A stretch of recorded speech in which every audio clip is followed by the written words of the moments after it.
Good morning students. आज हम भारतीय जनसंघ के बारे में पढ़ेंगे। भारतीय जनसंघ का गठन सन 1951 में हुआ था और श्यामा प्रसाद मुखर्जी इसके संस्थापक थे। जनसंघ की जड़ें अर्थात जो इसकी विचारधारा है वह 1907 में गठित हिंदू महासभा तथा भारत में सक्रिय राष्ट्रीय स्वयंसेवक संघ में देखी जा सकती हैं।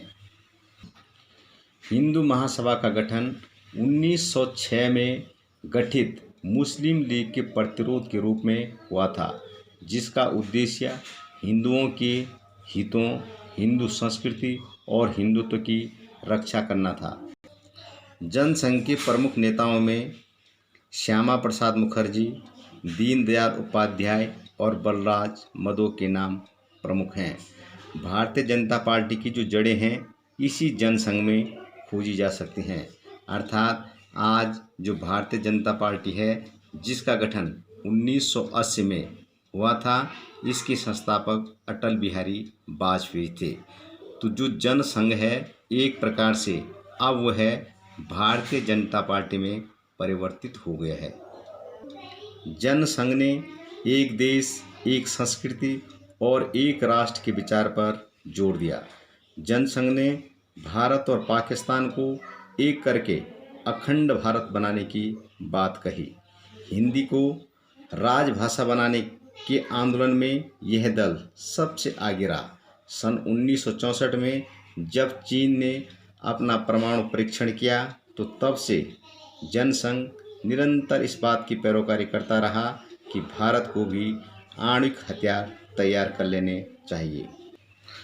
प्रथम आम चुनाव में जनसंघ को लोकसभा में 3 सीटें और द्वितीय आम चुनाव में लोकसभा में 4 सीटें प्राप्त हुई थी।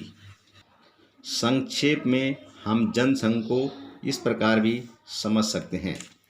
जनसंघ की स्थापना 1951 में, इसके संस्थापक श्यामा प्रसाद मुखर्जी, इसके जो प्रमुख नेता थे श्यामा प्रसाद मुखर्जी, दीनदयाल उपाध्याय, बलराज मधो। इसकी जो मुख्य विचारधारा थी एक देश, एक संस्कृति और एक राष्ट्र। अब एक दूसरी जो प्रमुख पार्टी है स्वतंत्र पार्टी, इसके बारे में भी हम संक्षिप्त जानकारी लेंगे। तो स्वतंत्र पार्टी की स्थापना 1959 में हुई थी। इसके संस्थापक सी राजगोपालाचारी थे। इस पार्टी की स्थापना एक प्रकार से कांग्रेस से ही हुई थी, क्योंकि इस पार्टी के जो मुख्य नेता थे वो स्वतंत्र विचारधारा को रखने वाले थे और इस प्रकार से जैसे इसका नाम है स्वतंत्र पार्टी, वह कांग्रेस से अलग होकर के इन्होंने एक स्वतंत्र पार्टी का गठन किया।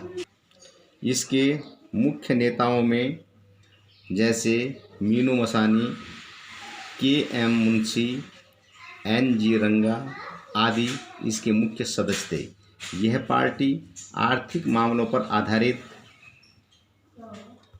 विशिष्ट विचारधारा रखने के कारण अन्य दूसरी पार्टियों से अलग थी।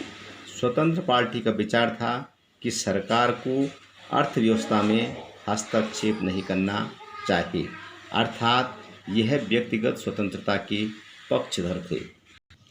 इनका मानना था कि समृद्धि केवल व्यक्तिगत स्वतंत्रता के माध्यम से ही आ सकती है। स्वतंत्र पार्टी निजी क्षेत्र को खुली छूट देने के पक्षधर थी।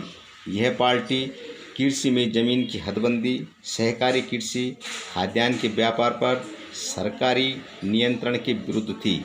इसने संयुक्त राज्य अमेरिका से निकटतम संबंध बनाने की वकालत की, अर्थात जब द्वितीय विश्व युद्ध के पश्चात संपूर्ण विश्व 2 गुटों में बंट गया था, तो ये दोनों ही विचारधारा संयुक्त राज्य अमेरिका और सोवियत संघ संपूर्ण विश्व का नेतृत्व कर रही थी और विश्व के जितने भी नवोदित राष्ट्र थे उनके समक्ष विकल्प था कि किसी न किसी एक गुट को चुनना है।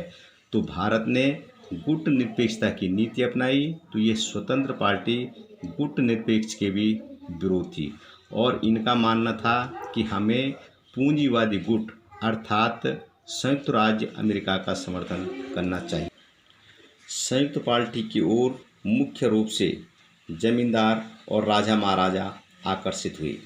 भूमि सुधार के कानून से इनकी मिल्कियत और हैसियत को खतरा मंडरा रहा था, क्योंकि भूमि सुधार कानून इस प्रकार से था कि एक ऐसा कानून कृषि से संबंधित बनाया जा रहा था कि किसी एक व्यक्ति के पास कितनी जमीन होगी, एक निश्चित मात्रा में ही वह जमीन को रख सकता था।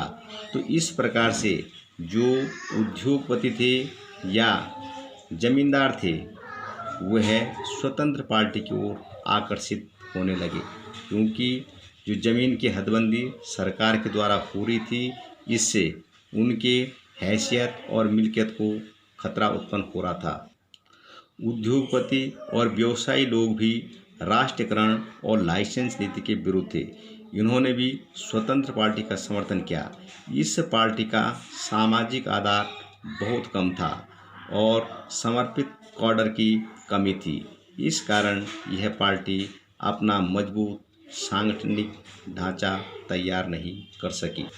संक्षेप में स्वतंत्र पार्टी को हम इस प्रकार से समझ सकते हैं। इसकी स्थापना सन 1959 में हुई थी। इसके जो संस्थापक थे सी राजगोपालाचारी थे। इसके जो प्रमुख नेता थे सी राजगोपालाचारी, के एम मुंशी, एन सी रंगा, मीनू मसानी आदि। इसकी जो विचारधारा थी, सरकार अर्थव्यवस्था में कम से कम हस्तक्षेप करे। यह पार्टी निजी क्षेत्र को खुली छूट देने के पक्षधर थी, अर्थात यह पूंजीवादी व्यवस्था की समर्थक थी।